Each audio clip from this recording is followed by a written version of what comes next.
नमस्कार, आप देख रहे हैं डेली 24 भारत। मैं हूं आपके साथ स्तुति झा। बुलेटिन की शुरुआत करते हैं।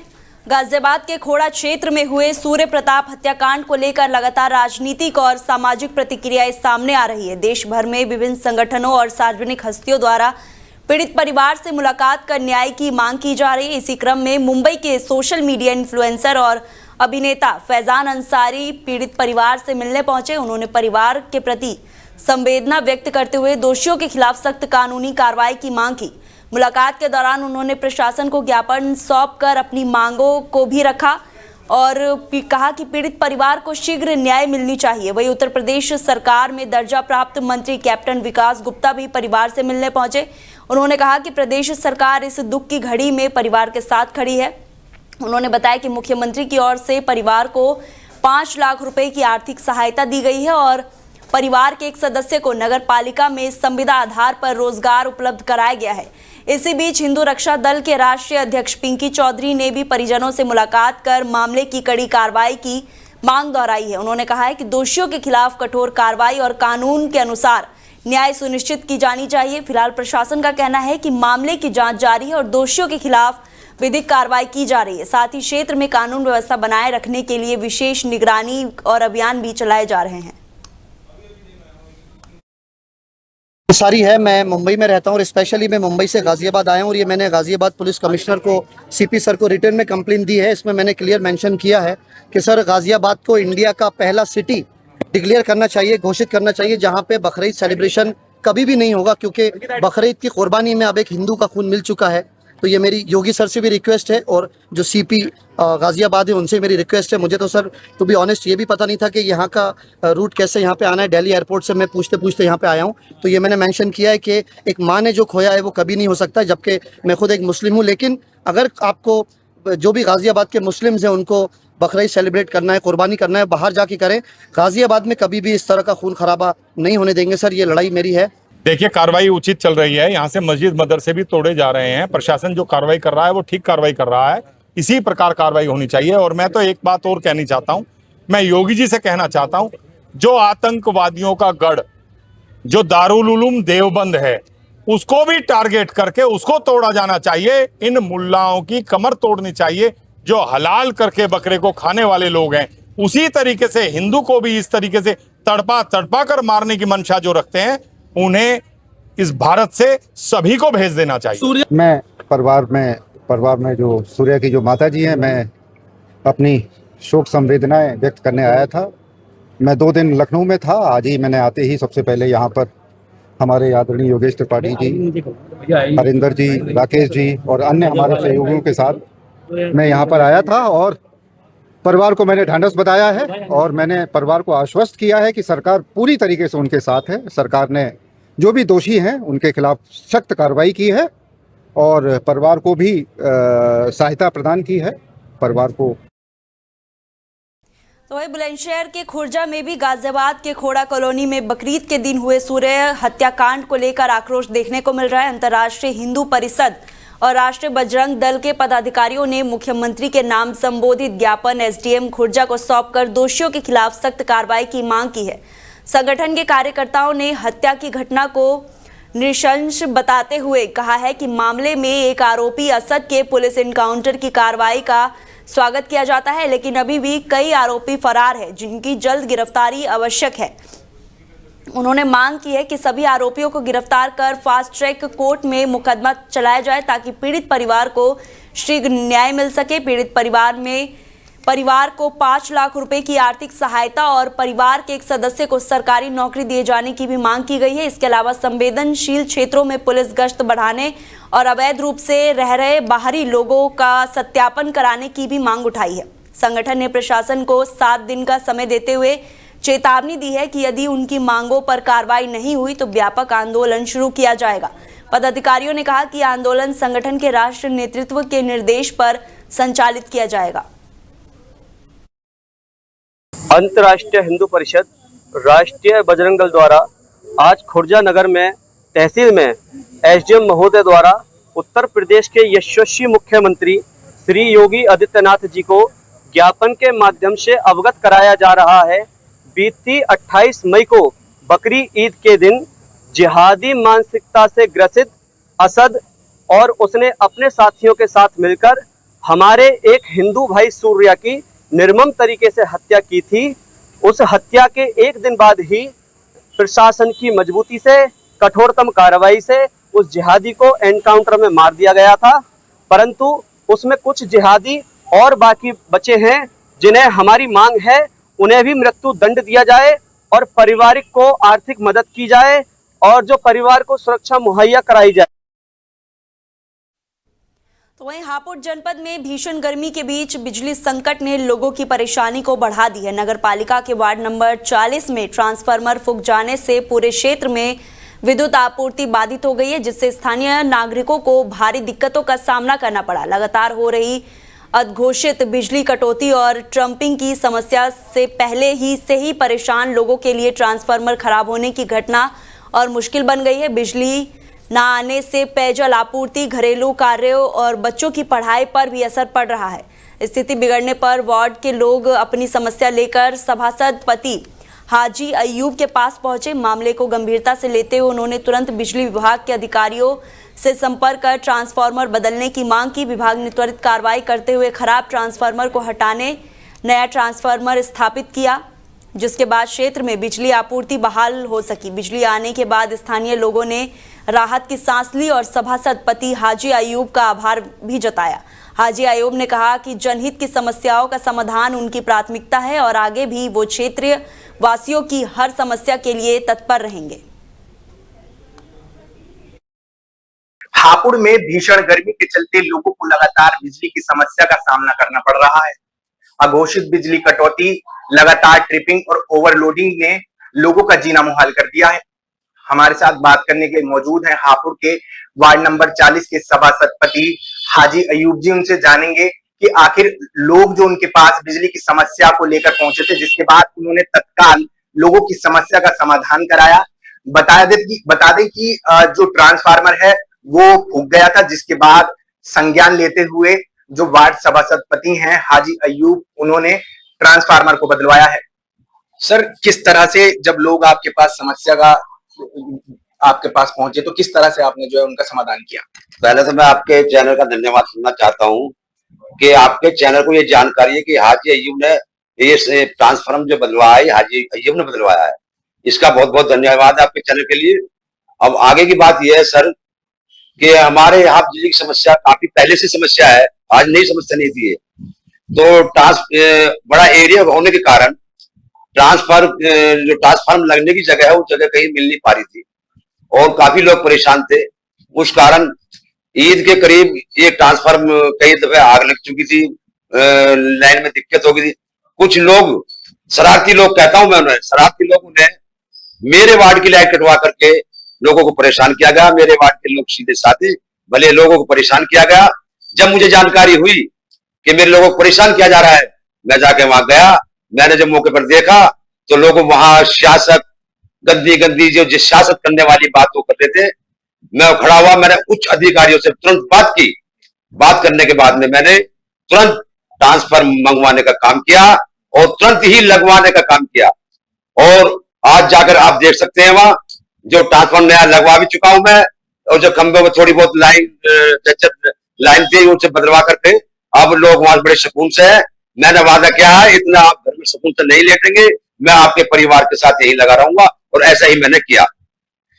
जैसे कि लगातार बिजली की समस्या हो रही है, जगह जगह लोग जो है प्रदर्शन भी कर रहे हैं, यहाँ पर भी प्रदर्शन किया लोगों ने और बिजली की समस्या को लेकर आपने किस तरह से देखते हैं आप इसको, जैसे लोगों को परेशानी हुई और फिर लोग आपके पास आए इस समस्या को लेकर के? इसमें भी बहुत लोग घटिया राजनीति कर रहे थे। प्रदर्शन करना चाहिए कि सरकार को आवाज अपनी पहुंचानी चाहिए, कोई दिक्कत नहीं है इसमें। इसमें घटिया राजनीति ये है कि लोगों को ले जाना बार बार, जो समस्या का समाधान करना चाहिए था वो किसी ने किया नहीं और वो जाकर वो समस्या हाजी अयूब सभासद पति ने जाके किया है, वहां किसी ने नहीं किया वहां। अच्छा, बताया जा रहा है कि जो जर्जर तारों को लेकर भी कुछ समस्या थी, तो वो उसका क्या प्रक्रिया चली? वो मैंने बदलवा दिए सब, कोई जर्जर तार नहीं, जो बदलवा दिए काफी, और जो काफी रह रहे हैं उन्हें बदलवाने की मैं कोशिश करूंगा। अच्छा, हर वार्ड में एक ना एक समस्या जो है वो पैदा हो जाती है। ये नाली की बात हो, सड़क की बात हो, तो अगर नाली और सड़कों की बात करें आपके वार्ड की, तो क्या उनके हालात हैं आज के दौर में पिछले के मुकाबले, कितना उसमें जो है स्तर बढ़ा है? देखो, लोग मुझे जानते हैं, विकास पुरुष के नाम से जानते हैं मुझे। और अब से पहले मैंने यहाँ भावना स्कूल वाले क्षेत्र में लाइट खंबे नहीं थे वहां। अब जो चुनाव लड़ा मैंने मैडम को चुनाव लड़ाया था वहां, मैंने लोगों से वादा किया कि अब की बार तुम जिताओ, तुम्हारे खंबे भी लगवाऊंगा, तार भी लगवाऊंगा। ऐसा मैंने किया वहां। एक मैंने 10 हाउस पावर का केबल मोटर लगवाया वहां, 12 लगवाया रफीक नगर में। और आरसीसी रोड बनवाया मैंने रफीक नगर में। और काफी काम इस योजना में होने जा रहा है। ऐसा कुछ नहीं है हम कुछ नहीं कराते, हम बहुत कुछ कराते हैं। लोग कुछ ना लोगों ने चश्मा लगा रखा है, वो टीन वाला चश्मा बोलते हैं ना उसे। अगर कांच का चश्मा लगा के दिखाई देगा तो कुछ लोग वहां घटिया राजनीति कर रहे, करो, वो उनका काम है। पर मेरी जनता जो भोली भाली है उसे गुमराह ना करे। मुझे गुमराह कर सकते हो, जो जनता मेरी जो भोली भाली है उसे गुमराह करने की कोशिश ना करे, और इसका अंजाम अच्छा नहीं होगा। तो देखा आपने, ये थे हमारे साथ बात करने के लिए वार्ड नंबर 40 के सभापति हाजी अयूब, जिनका साफ तौर पर कहना है कि क्षेत्रवासियों की जो भी समस्या है उनका तत्काल समाधान कराया जाएगा। डेली 24 भारत के लिए नदीम नकवी, हापुड़। तो वहीं नोएडा में एसआईआर प्रक्रिया को लेकर राजनीतिक माहौल गर्मा गया है। आगामी चुनाव से पहले समाजवादी पार्टी एसआईआर प्रक्रिया में कथित धांधली का आरोप लगाते हुए चुनाव आयोग और प्रशासन पर गंभीर सवाल खड़े किए हैं। इस मुद्दे को लेकर सपा नेताओं ने सेक्टर 33 में प्रेस वार्ता आयोजित कर अपनी आपत्तियां सार्वजनिक की। प्रेस वार्ता में समाजवादी पार्टी के गौतम बुद्ध नगर महानगर अध्यक्ष आश्रय गुप्ता सहित कई वरिष्ठ पदाधिकारी मौजूद रहे। सपा का आरोप है कि एसआईआर प्रक्रिया के दौरान बड़े पैमाने पर अनियमितताएं हुई है और नोएडा में 11,000 से अधिक फर्जी वोट बनाए गए। आश्रय गुप्ता ने दावा किया है कि कई मामलों में एक ही पत्ते पर एक नाम के 5 से अधिक वोट दर्ज किए गए हैं, जो चुनावी प्रक्रिया की पारदर्शिता पर सवाल खड़े करती है। उन्होंने कहा कि ये पार्टी इस पूरे मामले को गंभीरता से उठाएगी और चुनाव आयोग को पत्र लिखकर जवाब मांगेगी। सपा नेताओं ने यह भी स्पष्ट किया कि यदि मामले में संतोषजनक कार्रवाई नहीं हुई तो आगामी दिनों में विरोध प्रदर्शन और जन आंदोलन चलाया जाएगा। पार्टी का कहना है कि निष्पक्ष और पारदर्शी चुनाव के लिए मतदाता सूची की पूरी जांच आवश्यक है। फिलहाल इन आरोपों पर चुनाव आयोग का या प्रशासन की ओर से आधिकारिक प्रतिक्रिया सामने नहीं आई है। हम लोगों ने जो आज प्रेस कॉन्फ्रेंस करी है, जो हमारे देश में वर्ल्ड क्लास हाईटेक सिक्योरिटी वाली जो एसआईआर हुई है, जो निष्पक्षता और हमारे लोकतंत्र के लिए बहुत बड़ी एक जिम्मेदारी थी चुनाव आयोग की, उस पर सवाल खड़े करे हैं। हम लोग को शुरू से ही शक था, लेकिन अब यकीन है मतलब कि सबूत हम पे आ गए हैं। और नोएडा जैसी विधानसभा में जहाँ हाईटेक सब लोग हाईटेक है, सब लोग पढ़े लिखे ज्यादातर संख्या है, वहाँ 11,596 वोट हमने डुप्लीकेट 444, 4, 5 और 6 एक आदमी के 6 वोटर आईडी कार्ड पाए गए, एक आदमी के 5 पाए गए और डिफरेंट वोटर आईडी कार्ड्स, और एक आदमी के 3 दो तो है ही, दो की संख्या तो बहुत हजारों में, लेकिन 100 की संख्या में भी 3 4 वोट है जो एक आदमी के हैं। सेम विद सेम उम्र, सेम पिताजी का नाम, और बूथ डिफरेंट है, कुछ लोगों के बूथ भी सेम है। तो आखिर एसआईआर के बाद ये अनियमितता कैसे पाई गई? हम चुनाव आयोग से रिटर्न में जवाब मांग रहे हैं कि हम रिटर्न में स्पीड पोस्ट के माध्यम से ये सारी चीज भेजेंगे। तो वहीं ग्रेटर नोएडा के नॉलेज पार्क थाना क्षेत्र स्थित तुगलपुर हल्द्वान में एक केले के गोदाम में अचानक आग लगने से इलाके में अफरा तफरी मच गई। आग लगने की सूचना मिलते ही Knowledge Park fire unit team मौके पर पहुंची और राहत एवं बचाव कार्य शुरू किया। आग की गंभीरता को देखते हुए इकोटेक और एक्सप्रेसवे फायर स्टेशन से भी दमकल की गाड़ियों को मौके पर बुलाया गया। बताया जा रहा है कि ये गोदाम सुरेंद्र यादव निवासी मैनपुरी का है, जहां बड़ी मात्रा में केला रखा हुआ था। आग की लपेटें इतनी तेज थी कि गोदाम के पास खड़ा एक ऑटो भी इसकी चपेट में आ गया और उसमें भी आग लग गई। दमकल कर्मियों ने घंटों की कड़ी मशक्कत के बाद आग पर पूरी तरह से काबू पा लिया, जिससे आसपास के क्षेत्रों में आग फैलने से रोक लिया गया। राहत की बात यह रही कि इस घटना में किसी प्रकार की जनहानि नहीं हुई। हालांकि आग लगने से गोदाम में रखा सामान और ऑटो को नुकसान पहुंचा है। फिलहाल फायर विभाग और स्थानीय पुलिस आग लगने के कारणों की जांच में जुटी हुई है। प्रशासनिक प्रारंभिक जांच के बाद आग लगने की वास्तविक वजह भी सामने आ सकेगी।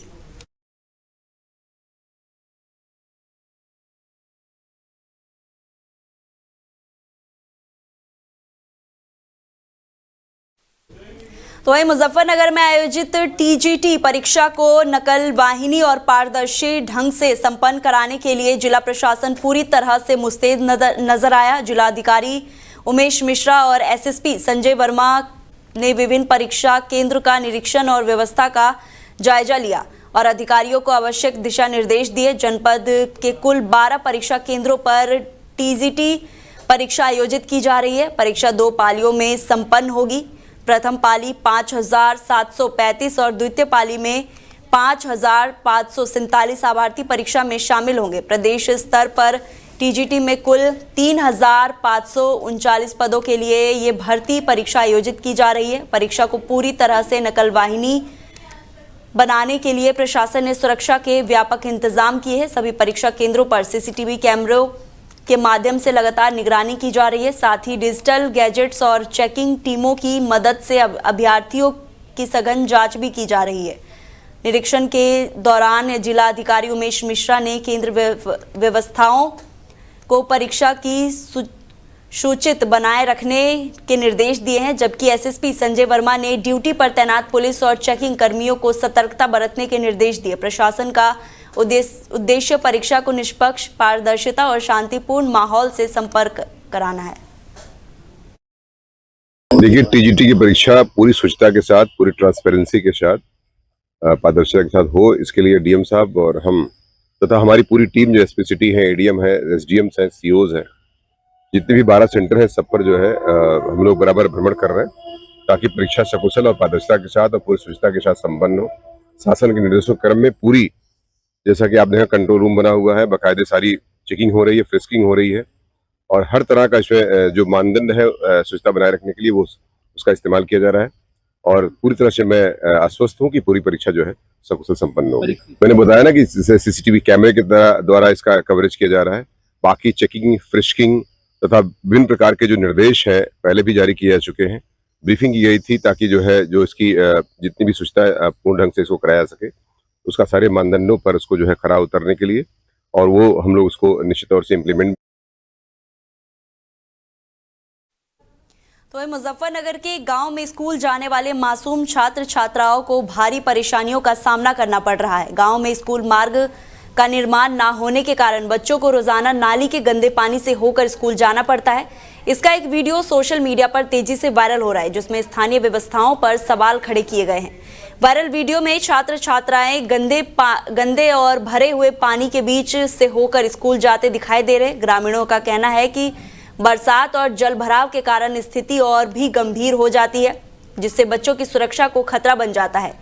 नाली के पानी में फिसलकर गिरने या किसी अन्य हादसे की आशंका भी लगातार बनी रहती है। ग्रामीणों ने आरोप लगाया है कि कई बार शिकायत के बावजूद मार्ग निर्माण की समस्या का समाधान नहीं किया गया। गांव वालों का आरोप है कि प्रधान द्वारा क्षेत्र में भेदभाव पूर्ण रवैया अपनाया जा रहा है, जिसके चलते ये समस्या लंबे समय से बनी हुई है। स्थानीय लोगों का भी कहना है कि अंतिम यात्रा निकलने से पहले तक रास्ते से पानी निकलने के लिए पंप का सहारा लेना पड़ता है। ग्रामीणों ने प्रशासन से तत्काल हस्तक्षेप कर स्कूल मार्ग का निर्माण कराने और बच्चों की सुरक्षित आवागमन की व्यवस्था का सुनिश्चित कराने की मांग की है।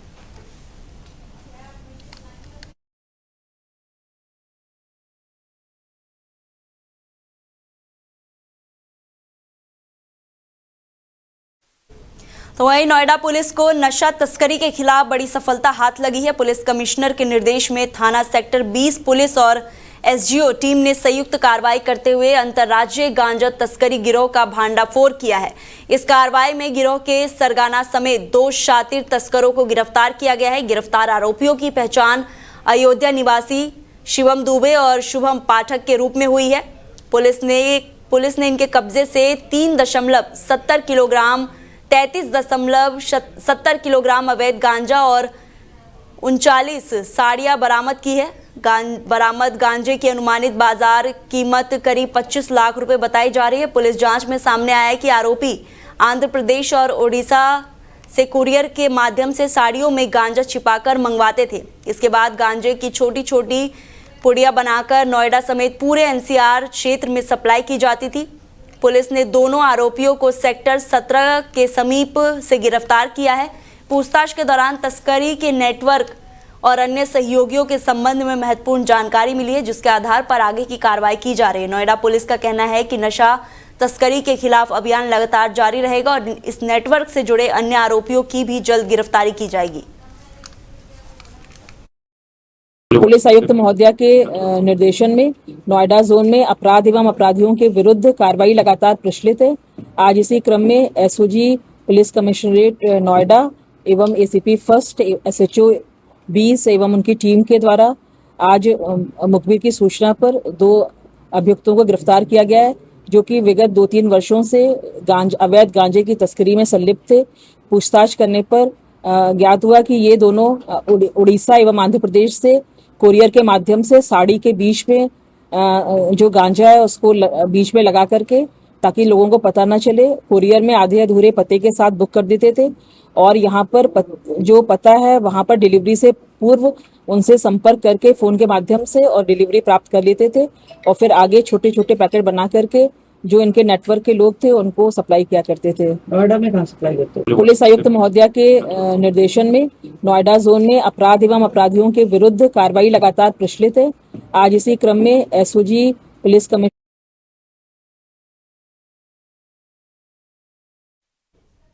वहीं थाना भवन स्थित श्री नरहरि दास मंदिर प्रांगण में श्री सनातन शिव शक्ति हनुमान मंडल के तत्वाधान में आयोजित साप्ताहिक सत्संग में भक्ति और अध्यात्म का संदेश गूंज उठा। कार्यक्रम में बड़ी संख्या में श्रद्धालुओं ने भाग लेकर भजन कीर्तन और प्रवचन का आनंद लिया। इस अवसर पर कथावाचक राजेश्वर महाराज ने उपस्थित श्रद्धालुओं को संबोधित करते हुए कहा कि संसारिक सुख साधनों और भोग विलास में अस्विक्त भक्ति मार्ग की सबसे बड़ी बाधा है। उन्होंने कहा कि जब मनुष्य भोग में लिप्त हो जाता है तो उसकी चेतना बाहरी संसार में उलझ जाती है, जबकि भक्ति के लिए अंतर्मुखी होना आवश्यक है। महाराज ने आगे कहा कि निरंतर इच्छाएं तृष्णा को जन्म देती है, जिससे क्रोध, मोह और अहंकार जैसी विचार उत्पन्न होते हैं, जो भक्ति के मूल आधार समर्पण, श्रद्धा और विनम्रता को कमजोर करते हैं। उन्होंने भगवत गीता का उल्लेख करते हुए कहा कि समस्त कर्मों के वास्तविक भोक्ता परमात्मा ही है और इस सत्य को समझे बिना जीवन मृत्यु के चक्र में भटकता रहता है। कार्यक्रम के दौरान रवि तयाल, सुनील सैनी एवं विकास सिंगल ने सुंदर भजनों की प्रस्तुति देकर श्रद्धालुओं को भक्ति विभोर कर दिया।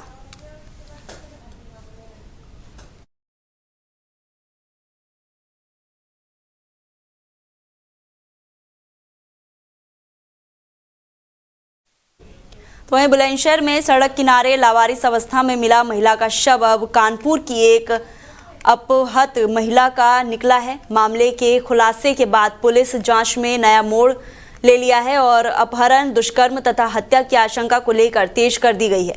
जानकारी के अनुसार 23 मई को जहांगीराबाद क्षेत्र के सलगवा गांव के पास सड़क किनारे एक महिला का शव नग्न अवस्था में बरामद हुआ था। पहचान ना होने के कारण बुलंदशहर पुलिस ने शव का अंतिम संस्कार लावारिस के रूप में कर दिया। वहीं 24 मई को कानपुर के बर्रा थाना क्षेत्र में महिला के परिजनों ने उसके अपहरण और शारीरिक शोषण की शिकायत दर्ज कराई थी। जांच के दौरान गिरफ्तार एक आरोपी की निशानदेही पर कानपुर पुलिस बुलंदशहर पहुंची, जिसके बाद शव की पहचान कानपुर की लापता महिला के रूप में होने की बात सामने आई। पुलिस को आशंका है कि महिला का अपहरण करने के बाद उसके साथ दुष्कर्म किया गया था और फिर हत्या कर शव को बुलंदशहर में फेंक दिया गया। हालांकि मामले की सभी परिस्थितियों की जांच की जा रही है। अभी कानपुर और बुलंदशहर पुलिस संयुक्त रूप से मामले की जांच कर रही है। अधिकारियों का कहना है कि पोस्टमार्टम रिपोर्ट, साक्ष्यों और गिरफ्तार आरोपियों से पूछताछ के आधार पर आगे की कानूनी कार्रवाई की जाएगी। आज थाना जहांगीराबाद पुलिस को सूचना प्राप्त हुई थी कि एक महिला का शव सड़क किनारे झाड़ियों में पड़ा है, जिस पर थाना पुलिस मौके पर पहुंची थी। महिला का शव कई दिन पुराना प्रतीत हो रहा है और शव काला पड़ गया है। इसमें मृत्यु की पुष्टि के लिए इनका पंचायतनामा भरवाकर पोस्टमार्टम किया जाएगा। महिला की अभी शिनाख्त नहीं हो पाई है। फील्ड यूनिट और स्वाट टीम भी मौके पर पहुंची थी। उनके द्वारा सभी साक्ष्यों को एकत्रित किया गया है। सीसीटीवी कैमराज और सभी बिंदुओं पर।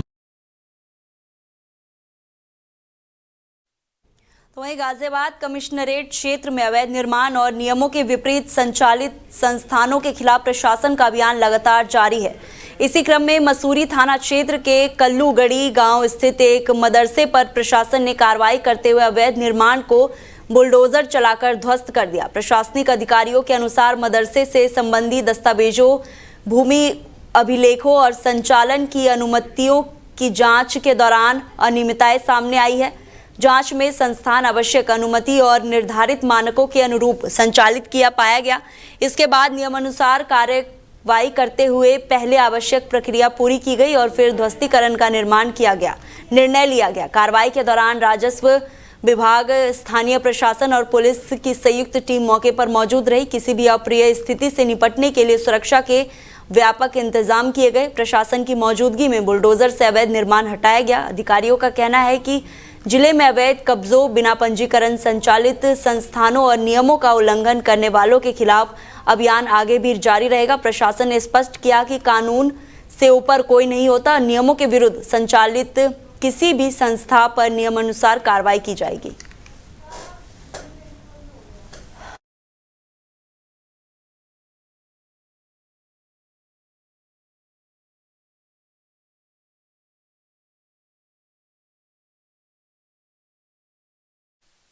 तो वहीं मुजफ्फरनगर में ड्यूटी पर तैनात एक होमगार्ड द्वारा नहर में छलांग लगाने की घटना ने पूरे क्षेत्र में हड़कंप मचा दिया है। प्राप्त जानकारी के अनुसार 50 वर्षीय होमगार्ड आनंद, जो जनपद के रामपुर तिहारा क्षेत्र का निवासी है, भोपा नहर पुल पर ट्रैफिक पुलिस ड्यूटी पर तैनात था। ड्यूटी के दौरान अचानक उसने नहर में छलांग लगा दी, जिससे मौके पर अफरा तफरी का माहौल बन गया। बताया जा रहा है कि होमगार्ड लंबे समय से मानसिक तनाव और पारिवारिक कलह से जूझ रहा था, जिसके चलते उसने ये आत्मघाती कदम उठाया। घटना की जानकारी मिलते ही स्थानीय पुलिस और प्रशासनिक अधिकारी तुरंत मौके पर पहुंचे और स्थिति को संभाला। इसके बाद एसडीआरएफ की टीम को बुलाया गया, जिसने नहर में सर्च ऑपरेशन शुरू कर दिया। टीम द्वारा होमगार्ड की तलाश लगातार जारी है। हालांकि अभी तक उसका कोई सुराग नहीं मिल पाया है। आज दोपहर करीब 1:15 बजे भोपा पुलिस को एक सूचना प्राप्त हुई कि एक व्यक्ति द्वारा भोपा नहर पुल से नहर में छलांग लगा दी गई है। इस सूचना पर तत्काल एसएचओ भोपा और मैं भोपा नहर पुल पर पहुंचे। छानबीन शुरू करी गई तो कुछ कागजात मिले, जिससे कूदने वाले व्यक्ति की पहचान होमगार्ड आनंद के रूप में हुई, जो इस टाइम कंपनी ए में तैनात है और फिलहाल ट्रैफिक पुलिस में ड्यूटी कर रहा था। अभी फ्लड पीएसी के द्वारा नहर में उनकी तलाश करी जा रही है। परिवारजन भी मौके पर पहुंच गए थे। परिवारजनों से बातचीत में प्रथम दृष्टया कुछ पारिवारिक विवाद के कारण ऐसा करना प्रतीत हो रहा है। इस संबंध में गहनता से जांच की जा रही है और इसमें प्रकरण में आवश्यक विधिक कार्रवाई। तो फिलहाल बुलेटिन में इतना ही। आप देखते रहिए डेली 24 भारत। नमस्कार।